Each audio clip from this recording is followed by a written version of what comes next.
What are you more concerned with, Dak's interceptions or the Cowboys' defense?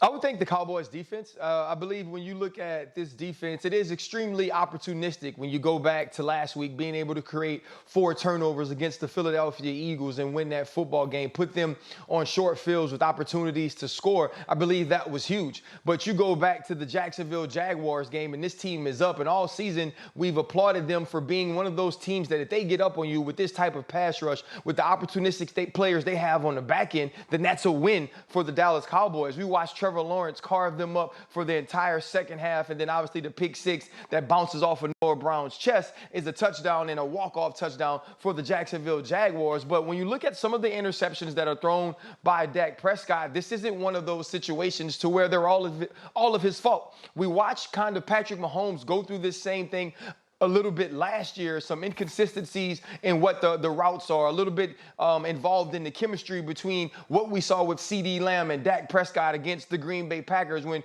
we're thinking square in and CeeDee Lamb is going more skinny and we're seeing the defenders cut in front of him and catch the football. And so what's going on with Dak, I'm more comfortable with because this team is still scoring a ton of points. This team is still very proficient and prolific offensively, but defensively, when you look at a team that's been down 2 starting corners or 2 starters on the back end, a Micah Parsons now whose hand is taped up and he's playing with the club, and also Leighton Vander Esch defensively, who is kind of the quarterback of that defense being banged up, and you look at San Francisco 49ers, the Philadelphia Eagles, the Minnesota Vikings, and the way that all of these teams can score points and you have to affect their quarterbacks. I'm more concerned with what we see defensively than Dak Prescott and some of the turnovers that we've seen from him in the later weeks since returning from his injury.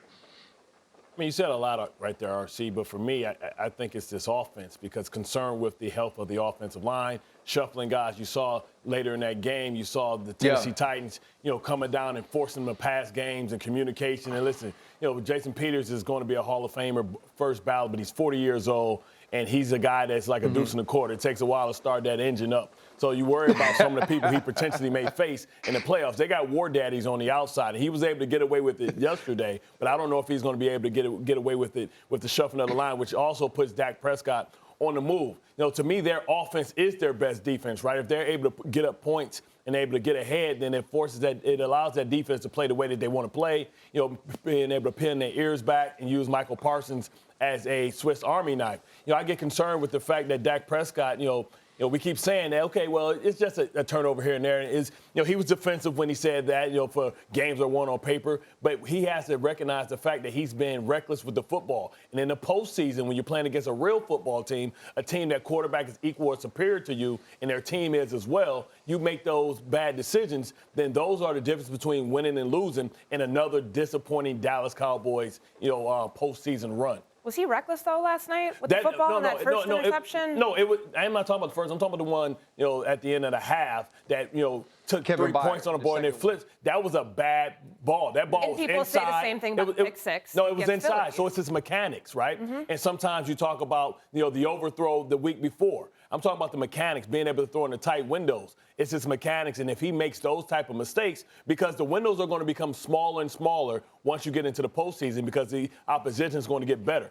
I give everybody a pass within this division. They played the softest schedule. Philadelphia, they played the easy schedule, so they haven't really had to go against tough opponents. And if Dak Prescott can't win a playoff game or win or go to the Super Bowl in this field, having to go against Brock Purdy, Kirk Cousins, then we can't say that he's a top 10 quarterback. I guess I'm just I hear 100% what you're saying. I'm just not as concerned about the interceptions because of the bounce back ability. And like what Dak and Mike McCarthy were saying after the game yesterday, I know it did come across as defensive and games aren't won on paper. It's hard to win in this league. They're playing on a short week, all of that. They have 12 wins. Minnesota Vikings have 12 wins, yet everybody wants to say, oh, well, they're so talented that they're able to come back from these, large deficits and win all these one-score games. Like, just keep it consistent. If we're going to complain about the way that the Vikings are winning games, then you can do the same with Dallas. And if you're going to complain about the interceptions, you can do the exact same thing with Josh Allen. Dak's tied with Josh Allen for 5 games with multiple interceptions, except his aren't coming in the red zone. They're not coming in at points of the field that are worse to throw them than others. So, I mean, I'm I'm with RC. I think this is a bigger issue for Dallas's defense, considering the chunk plays that they're giving up. They gave up 3 completions of 30 yards last night to Josh Dobbs, and this offense that was playing with a hand behind its back because of how many players Tennessee had out. And, takeaways are good. It's good to be opportunistic, but can you expect that trend to continue on here? For me, the pass rush needs to be more consistent. We've been saying that all week. And on top of that, the yards that they're giving up, just like the big overall chunk plays for this Dallas defense, I find that more concerning when you're going to go up against offenses that can go toe-to-toe with you and score. I mean, Dallas is averaging, 35, 36 points per game since Dak came back. I think they can continue that, but these games are going to all be shootouts, Bart, if the defense plays at this level. Great defense always nullifies great offense all the time, and he's going to run into great defenses when he gets in the postseason, especially if he has to see Philadelphia again, who's going to have their starting quarterback, and then San Francisco. It always nullifies, and it's razor thin. RC understands this. We banged heads with each other in the playoffs over and over again, and it's the team that doesn't make the mistake on the short field that ends up walking away. You got to go through 3 legitimate teams to get to the Super Bowl, so you can't afford to have mistakes. And you have to protect this defense by putting up those points. You can't make them play from behind.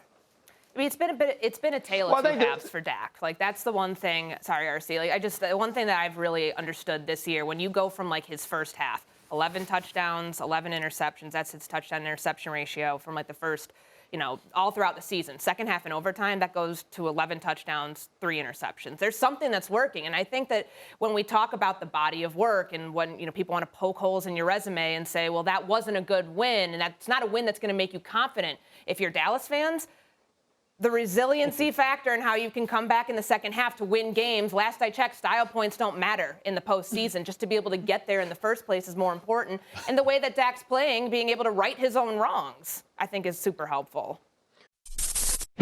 Thanks for watching ESPN on YouTube. For live streaming, sports, and premium content, subscribe to ESPN+.